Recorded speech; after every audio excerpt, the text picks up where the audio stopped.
So flexible working, what is it and what options are available to you? In this video, I'm going to share with you why flexible working options are a good thing to offer and consider, and what types of flexible working options that are available to you.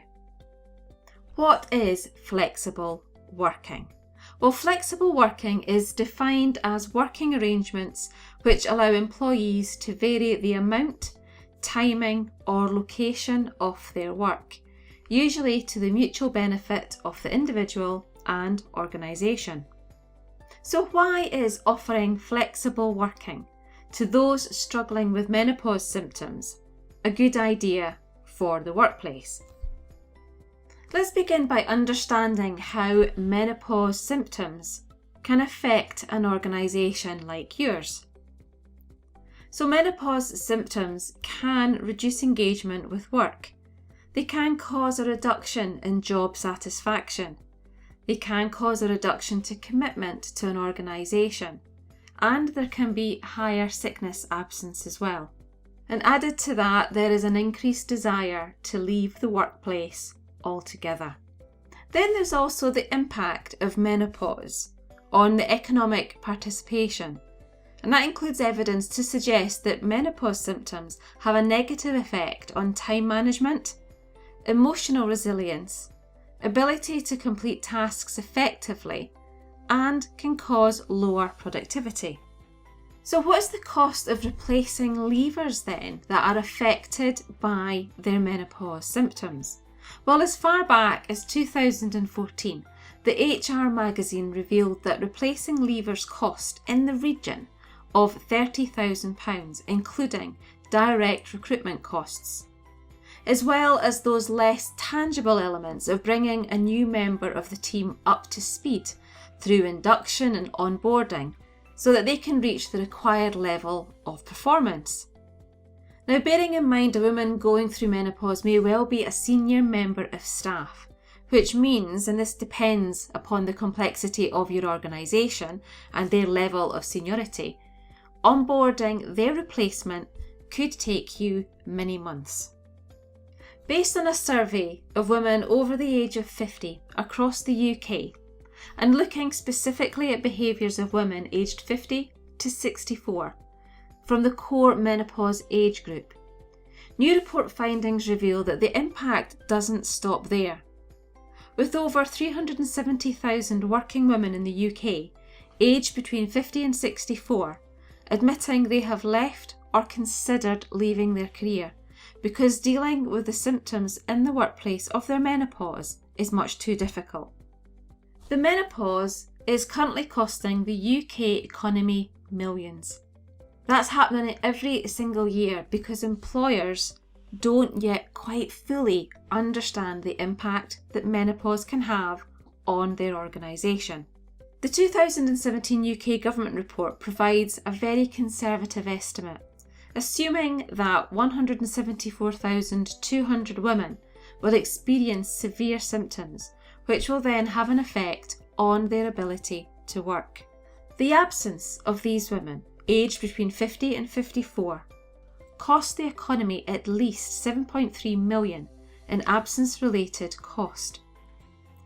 But what this estimate failed to consider or include were other costs like symptom-related lateness for work, a lost productivity due to medical appointments taken during their working hours, or those women who reduced their working hours due to symptoms. So for employers and organisations, there's the cost of new hires, productivity losses, and not forgetting potential tribunal costs as well, all of which can have a significant impact that trickles down into the economy. There are other financial impacts for women that include a loss of a wage, loss of employment, and also the loss of the psychological benefits of work. So almost a third of working women within the core menopause age range are reluctantly having to take time out of the working week to alleviate their menopausal symptoms. Now, across the year, this mounts up to 24 hours, which has a potential productivity loss. and across the UK female workforce, that adds up to 14 million working days. So what options do you have then when it comes to offering a more flexible approach to working? So some flexible working suggestions are part-time, where they work less than their full-time hours and/or less working days. Job share. 2 or more people do one job and split the hours between them. A split role. Tasks are divided between 2 part-time job holders. Some additional ways of flexible working are split shifts. That's a working shift comprising 2 or more separate periods of duty in a day. Staggered hours, when the employee has different start, finish or break times from other members of the team. Staggered weeks, a formal agreement to work outside the main hours of the organisation. Some more ideas are compressed hours, so working full-time hours but over fewer days. There's home or remote working, and that's regularly or formally agreed. There's also phased retirement, so gradually reduced working hours and/or responsibilities to transition from full-time work to full-time retirement. There's also annualised hours, and that's where working hours are spread across the year. There's a sabbatical. An employee takes a period of time away from work over and above their annual leave, and usually the job is kept open for them to return. There's a career break, where the employee takes unpaid time off work. During this time, the contract is suspended or ended without a guaranteed return, depending on the policy and the individual agreement. And more options for you are flexi or lieu time. This is the paid time off work an employee gets for having worked additional hours. Personal or family days. These are days of authorised leave. Commissioned outcome. There are no fixed hours, but only an output target that an individual is working towards. So this list isn't exhaustive.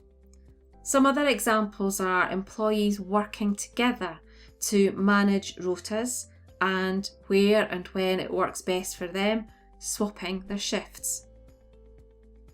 Do you need to make flexible working arrangements formal? Well, the flexible working arrangement for your organisation can be informal or formal. You can choose to update or amend the employment contract you have with your employee. You can provide flexible working policies in your employer's handbook, or you can have the flexible working agreement between the line manager and the employee. So now that you've got an idea of what flexible options are available, what flexible options could you consider within your workplace? Let me help you have comfortable conversations about menopause without the worry of saying or doing the wrong thing. Remember to subscribe and click for notifications of my new videos, and to click the like button too. If you found this video useful and helpful, please share it and tell others about it too.